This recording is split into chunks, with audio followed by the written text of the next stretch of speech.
Go back. Hi, I am Jordan Hickam, and today I am speaking about a classroom management plan for middle school art.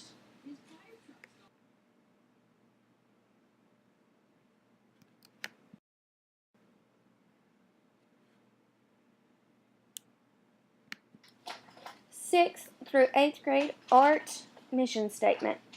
For the 2018-2019 year, it is our mission to teach the students how to use various media, plan and carry out their own ideas for projects, learn how to self-assess, and to give good peer critiques.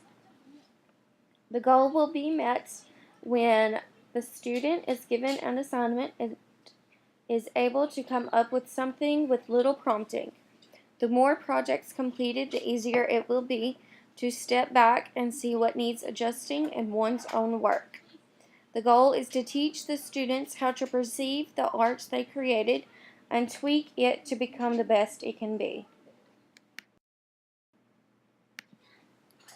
Arts classroom rules. The students should come to the class prepared to work and learn. They should respect one another, use supplies, tools, and materials in the correct way as demonstrated by the teacher, clean their workspace after their assignments are done, and share the supplies with one another. Classroom consequences. If a student acts out and it's a minor offense, I will speak with the student one-on-one. If the child is a repeat offender of the inability to respect others, the student will be moved to an isolated location for the day. If this is a persistent action, it will become more of a permanent seating area for the child. If the student is unable to use supplies, tools, or materials in the correct manner, items will be taken away until the student uses them properly, be it 15 minutes or the entire class time.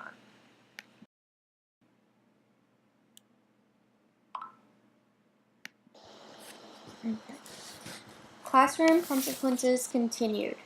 If the student repeatedly chooses to not clean up his or her area, the student will be required to come in on his or her lunch break for 5 to 10 minutes to clean out brushes, paint trays, or wipe off tables.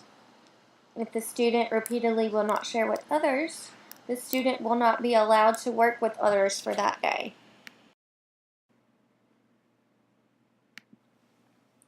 Classroom procedures and routines.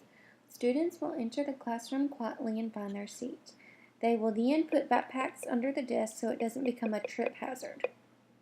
Students should look at the board once seated to find the bell work or do now. If the student has any questions, he or she should raise their hand until called upon. Before class ends, students should take roughly 10 minutes to clean up their workspace, wash supplies if needed, and put back all their tools into the right designated spot.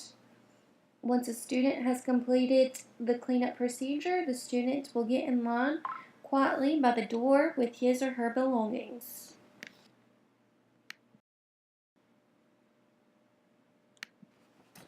Classroom procedures and routines continued. When turning in assignments, students will quietly go get a tablet to take pictures of their work and submit it to the online archive. If there are no tablets available, the student will wait quietly or ask the teacher if his or her personal phone could be used for the assignment.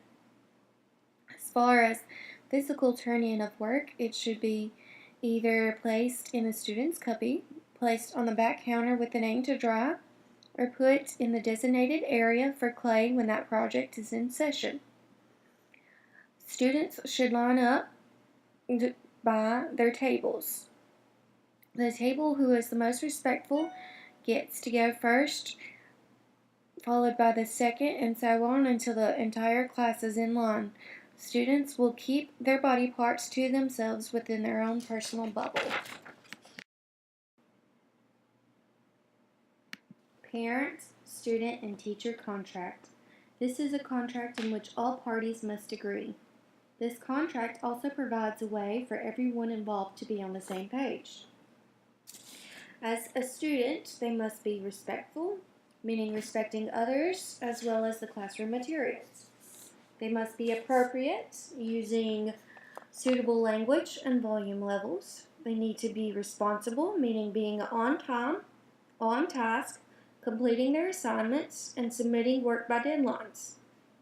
They need to be able to clean and manage, meaning not being wasteful of supplies, cleaning up their table, washing tools if needed, and putting all of the materials back where they belong.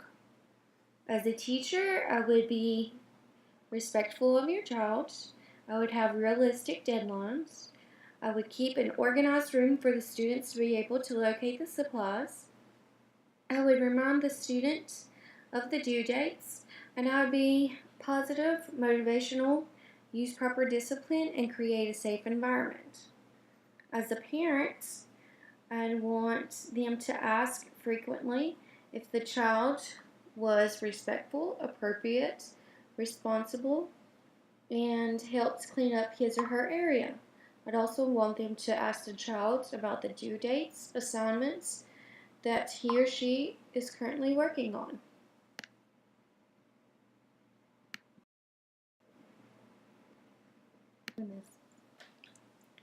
Parent, student, and teacher contract. If the student breaks contractor rules, the consequences are as followed. First offense is a warning. Second offense is a one-on-one chat with the child. Third offense is the removal from activity for 10 minutes. Fourth offense is detention. And the fifth offense is a call or email to the parent and a possible extension of the child's detention.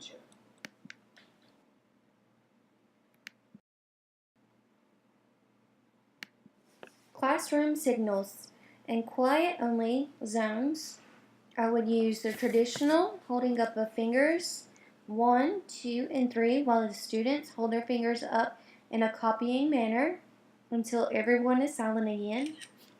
Or I would use the quiet away spray, which is a spray bottle full of water that you spray in the air, which is supposed to make everyone hush. On a normal basis, I would use a secret word, which is a word that the students pick out to be their attention getter. So if I say power, then everybody knows that that means that we need to hush and get refocused. Or I would use phrases in which I say part and the student replies with the other half. Like hocus pocus, and then time to focus, or all aboard, aye aye captain, and shark bait, ooh ha ha. These are so terrible. Ways to use conscious discipline in the classroom.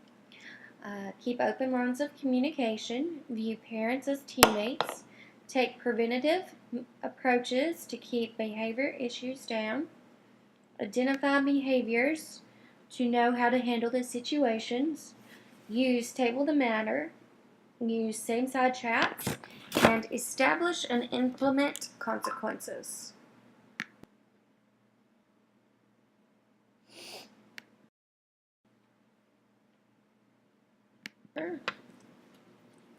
Conscious discipline reflection. I didn't know what to expect with conscious discipline at first. In the beginning, I was not very fond of it. Here at the end of the semester, I actually enjoy it and feel as if I have learned a lot. I feel as if the two things that stuck out the most to me would be the importance of communication and that one must always stay calm in a heated situation. I also feel as if I now know how to go about dealing with a wild or disruptive child or classroom. I honestly have not really had many education classes, so I did not realize that the classroom procedures, consequences, and things of that nature had to be thought out so thoroughly in advance. The ways of conscious discipline have been most informative.